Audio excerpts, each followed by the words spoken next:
Sur YouTube, on vous demande souvent, dites-moi en commentaire quel projet vous voulez que je présente sur la chaîne. Si j'ai pas mal de réponses, je ferai le nécessaire. Puis derrière, malheureusement, souvent rien du tout. Alors aujourd'hui, j'ai décidé de réellement faire le nécessaire et de vous présenter un projet que vous m'avez beaucoup demandé, un projet qui a un potentiel énorme, mais vraiment énorme. Je vais vous présenter Hedera. Nous allons explorer tout ce que son évolution a à nous offrir, nous allons examiner les aspects les plus importants du projet et nous allons déterminer s'il peut être ou non une bonne opportunité d'investissement pour le prochain marché haussier. Mais avant quelques petits points importants, je suis obligé de te dire ce que je vais te dire là, histoire de se couvrir. Il n'y a aucune recommandation d'investissement dans cette vidéo. Premier point. Deuxième point, la vidéo n'est pas sponsorisée par Hedera. Personne ne m'a payé. Deuxième point, je n'ai aucun intérêt à ce que vous investissiez dans ce projet. Je n'ai pas d'Hedera. Et dernier point, laisse-moi le nom du projet que tu veux que je présente sur la chaîne. Si j'ai pas mal de réponses, je ferai le nécessaire. On commence. Alors déjà, Hedera, c'est quoi? Si vous n'avez jamais entendu parler de ce projet, Hedera, c'est un réseau décentralisé à code source ouvert qui fonctionne en Proof of Stake. Contrairement à d'autres blockchains comme Cardano, Polkadot ou Bitcoin, Hedera est basé sur un algorithme de consensus appelé le Hashgraph. C'est un point très important parce que Hedera, c'est pas une blockchain à proprement parler, mais plutôt un réseau qui utilise un système appelé le Hashgraph. Et ce système effectue des transactions similaires à une blockchain, ce qui permet aux personnes d'interagir et de réaliser des transactions en ligne de manière efficace, sécurisée, sans avoir besoin de tiers et en utilisant le jeton natif Hashbar pour effectuer ces opérations. Puis, un petit peu technique, grâce au contrat intelligent EVM de croissance avancée intégré dans Hedera, les développeurs peuvent créer des applications et des solutions Web3 très puissantes pour améliorer le secteur et favoriser son adoption. En ce qui concerne les applications, ce projet présente de nombreuses utilisations, principalement axées sur 6 domaines. Tout d'abord, il y a le secteur de la DeFi. Il permet la création de nouveaux échanges décentralisés, de protocoles de prêt, de ponts entre différentes chaînes, etc., etc.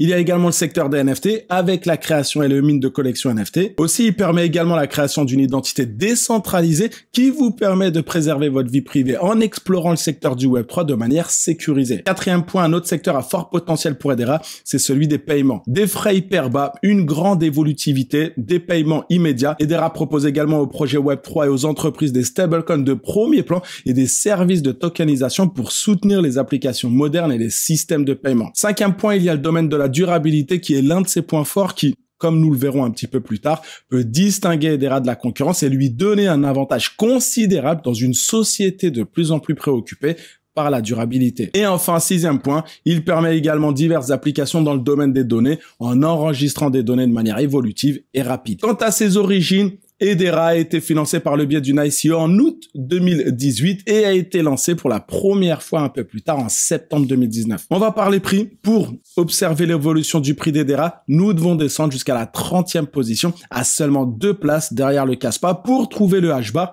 le nom de la crypto-monnaie d'Hedera. Au moment où j'enregistre cette vidéo, son prix est de 7 centimes de dollars après avoir enregistré une croissance de 12% au cours de la dernière semaine et de 28% au cours du dernier mois. En ce qui concerne l'évolution de son prix, si on prend un peu de recul, on peut constater qu'en 2023, tout comme le Bitcoin et la plupart des altcoins, l'année a été positive, a été même très positive pour Hedera, passant de 3 centimes au début janvier à 7 centimes aujourd'hui, soit une croissance de plus de 116%. En ce qui concerne son ATH, il s'est élevé à environ 57 centimes, ce qui signifie qu'en dépit de la forte hausse enregistrée en 2023, le prix reste encore plus de 7 fois inférieur à ce qu'il était à la mi-septembre 2021, offrant donc un potentiel de croissance énorme. Mais, c'est jamais aussi simple. Très important de prendre en compte un aspect très important. Je me répète, mais c'est pas bien grave. Comme je l'ai déjà dit sur la chaîne, on ne doit pas seulement se fier au prix et au sommet historique précédent pour évaluer le potentiel de croissance d'une crypto-monnaie. Nous devons également regarder sa capitalisation boursière. Une réflexion que je vous ai déjà partagée sur la chaîne, une réflexion qui m'a valu quelques petites remarques. Je comprends pas pourquoi certaines personnes se sentent visées. Je ne sais pas pourquoi.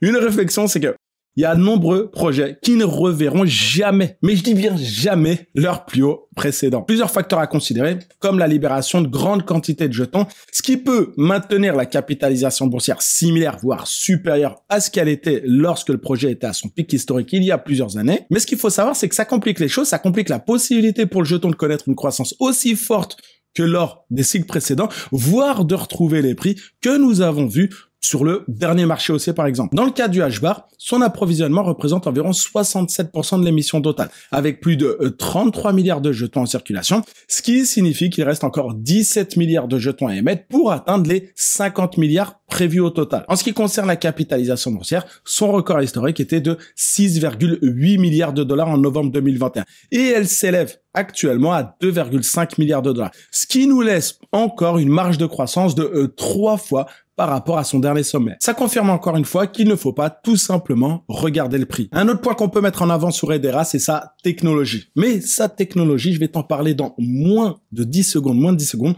Très simplement, si tu es encore avec moi, montre-le-moi en likant la vidéo. En plus, voilà, ce genre de vidéo, ça demande beaucoup de temps. Ça demande beaucoup de temps à se faire. Alors si j'ai par exemple 1 million de likes, le mec qui s'emballe, ça me ferait vraiment plaisir. Like la vidéo, c'est tout, et on poursuit. Alors sa technologie, eh bien pour simplifier, la blockchain fonctionne de manière linéaire, comme une série de blocs dans lesquels les informations sont stockées au fur et à mesure. Alors que l'H-graph fonctionne à travers un diagramme, c'est-à-dire que plutôt de passer de bloc en bloc de manière linéaire, les informations se propagent de manière exponentielle entre tous les blocs en même temps. Par exemple, imaginez que vous souhaitez partager un message dans un groupe de 8 personnes. Avec la blockchain, ce message devra être transmis de personne en personne en commençant par la première.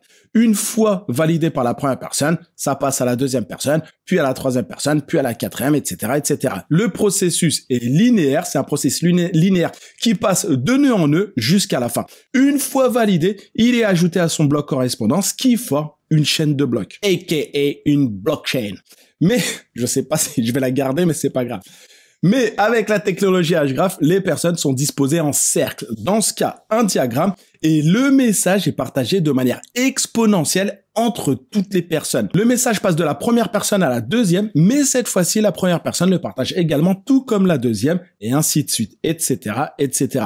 En d'autres termes, au lieu d'aller de personne à personne, tous les membres du réseau partagent le message entre eux. En plus, ce message n'a pas besoin d'être validé par chaque personne, il est enregistré dans le réseau et peut être consulté par tout le monde. Et sa validation se fait de manière virtuelle sans que les différentes personnes aient besoin de communiquer entre elles. Du coup, les nœuds n'ont pas besoin d'attente de vote, ce qui rend le processus très direct et virtuel. Alors en résumé, on a un système qui vise à améliorer la technologie blockchain et qui présente plusieurs avantages majeurs. Tout d'abord, il y a l'efficacité. Le réseau H-graph permet une plus grande évolutivité et efficacité avec un modèle qui, comme c'est le cas avec Hedera, pourrait atteindre jusqu'à 10 000 transactions par seconde. Comparé à d'autres blockchains, même si des projets comme Solana ou Polygon pensent pouvoir atteindre un niveau de transactions par seconde supérieur à 50 000, la réalité, dans les faits, la réalité actuelle est assez différente. En fait, si on jette un coup d'œil à la plateforme d'analyse de données OnChainSpec, Hedera occupe actuellement la première place du classement, étant le réseau avec le plus grand nombre de transactions par seconde enregistrées au moment de l'enregistrement de cette vidéo, avec près de 3000 transactions par seconde, ce qui le distingue par un facteur de 3 par rapport à Solana, qui occupe la deuxième place avec environ 680 transactions par seconde. Et en troisième position, on a Polygon avec 85 transactions par seconde et beaucoup plus loin, en neuvième position, on a Ethereum avec 13 transactions par seconde. Mais c'est pas tout, parce qu'en plus d'être un réseau très évolutif qui génère en moyenne un nouveau bloc toutes les 2 secondes, il est également plus équitable que la blockchain, parce qu'il distribue les nœuds de manière aléatoire et ne dépend pas de la puissance de minage de chaque mineur. Aussi, il est très efficace en termes de consommation énergétique, et ça c'est un point que je vais aborder davantage un peu plus tard. Alors tous ces facteurs font de cette technologie une alternative très intéressante pour rivaliser directement avec certaines des nouvelles blockchains créées ces dernières années qui sont plus évolutives et efficaces qu'Ethereum et Bitcoin. D'ailleurs, un autre point clé d'Hedera, c'est son efficacité. Selon une étude récente publiée par l'University College of London, Hedera est actuellement le réseau public le plus durable, consommant en moyenne seulement 0,0000, je pense ne pas avoir oublié de 0, 3 kW d'énergie. Un chiffre impressionnant qui le rend 19 fois plus efficace que le réseau de Binance Chain qui occupe la deuxième place ou de 170 fois plus efficace que Solana. Et ce que je dis là, c'est un autre point qui pourrait jouer en sa faveur, surtout lorsqu'on se dit qu'on se dirige de plus en plus vers un monde plus durable dans lequel les gouvernements accordent de plus en plus d'importance à la consommation d'énergie. C'est pas terminé. On peut également souligner que HBAR est l'un des rares projets qui respecte la norme ISO 20022, un protocole qui standardise un ensemble de mesures nécessaires pour garantir la sécurité et la conscience environnementale. Un autre aspect intéressant d'Hedera, c'est le consensus qui, contrairement à d'autres projets comme Cardano, où ce consensus est décentralisé et dépend de la communauté, Hedera a mis en place un système qu'ils appellent le conseil de gouvernance. Alors le conseil de gouvernance, c'est quoi? En gros, ils ont créé un conseil composé de 39 organisations qui auront la responsabilité de la gouvernance d'Hedera. Et chacun des membres doit être totalement engagé en faveur de l'innovation, de la stabilité et de la décentralisation du réseau d'Hedera. Et parmi ces organisations figurent certaines des plus grandes entreprises du monde comme Google, IBM, Dell, LG, Chainlink, Ubisoft, Deutsche Telekom, etc. etc. En d'autres termes, 39 des plus grandes entreprises mondiales sont réunies au sein d'un conseil qui prend toutes les décisions pour définir la direction du projet, le renforcer, l'améliorer et atteindre un public plus large. Après, si on doit être transparent, dit comme ça, c'est fort, c'est lourd, comme disent les jeunes. Mais je pense que ça présente à la fois des avantages et des inconvénients. Du côté des avantages, on peut dire qu'il bénéficie du soutien de certains des géants de la technologie, du secteur financier, voire du secteur crypto. Mais le fait que la gouvernance soit partagée entre 39 entités signifie qu'elle n'est pas entièrement décentralisée et ne dépend pas à 100% de la communauté, comme c'est le cas dans d'autres projets avec Polkadot ou Cardano. On va faire un petit focus équipe. L'équipe apparaît sur leur site web avec quelques noms et visages des personnes impliquées dans le projet. C'est un point très positif parce que ça apporte un soutien considérable au projet et une transparence pour savoir qui compose l'équipe, quelles entreprises en font partie, leur profil sur les réseaux sociaux, encore une fois, etc., etc. On va parler maintenant du HBAR, la crypto-monnaie d'Hedera qui fonctionne comme un jeton utilitaire et principalement utilisé pour payer les frais de transaction des applications d'Hedera et pour sécuriser le réseau contre les attaques grâce à son système de proof of stake. Comme souvent sur ce type de projet, il a la fonction de carburant du réseau. Il est utilisé pour payer les frais de transaction, pour minter des NFT, enregistrer des données. Aussi dans le but de protéger le réseau par le biais d'un système de stacking, les HBAR stackés sont utilisés pour valider les transactions et de cette façon et aussi prévenir les attaques. En ce qui concerne la tokenomics, plus de 67% des 50 milliards de jetons de l'approvisionnement total ont déjà été émis. Ça, je l'ai déjà dit. La répartition, vous l'avez à l'écran. 7,74% sont alloués aux coûts initiaux de développement. 22% sont réservés à différents accords d'achat. 14,77% sont destinés à la gouvernance du réseau et aux opérations.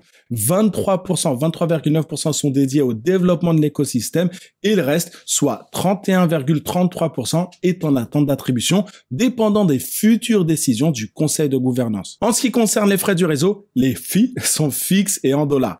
Chaque fois qu'une personne effectue une transaction, les fees sont de 0,001 cent, ce qui est très fort, car contrairement à Ethereum, où les frais dépendent de la congestion du réseau et où vous pourriez payer de 1 dollar à une centaine de dollars pour une simple transaction, avec Hedera, les frais restent fixes et en dollars. Un petit point sur les nouveautés. En ce qui concerne la roadmap, nous avons une section sur les sites web qui explique les développements d'Hedera. Ils sont divisés en 4 catégories.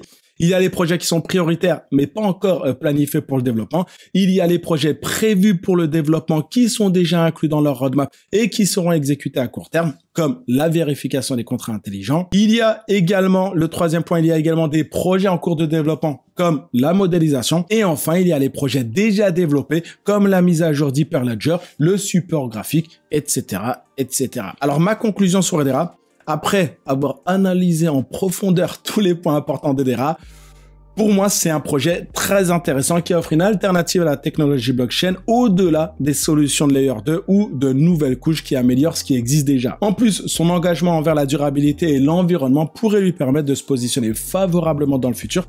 Un domaine, qu'on le veuille ou non, un domaine qui gagne de plus en plus en notoriété. Mais très important de prendre en compte le côté négatif, à savoir qu'Hedera ne dépend pas de sa communauté, mais d'un ensemble d'entreprises centralisées qui ont elles-mêmes des intérêts spécifiques à mettre en commun pour guider le projet. Et ce côté négatif, qui peut paraître anodin pour certains, mais je trouve qu'il est vraiment très important, ce côté négatif entre en contradiction directe avec la décentralisation et constitue un désavantage par rapport à d'autres projets. Voilà pour Hedera, j'espère que cette vidéo t'a plu. Maintenant, à toi de me laisser le nom du projet que tu veux que j'analyse sur la chaîne. Je t'ai écouté pour le casse-page, je t'ai écouté pour Hedera, je t'ai également présenté d'autres projets. Laisse-moi le nom de la crypto-monnaie, laisse-moi le nom du projet que tu veux que je présente sur la chaîne.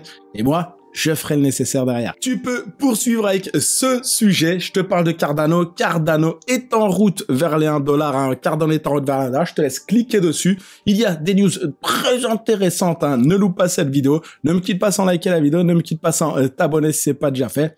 Et à bientôt.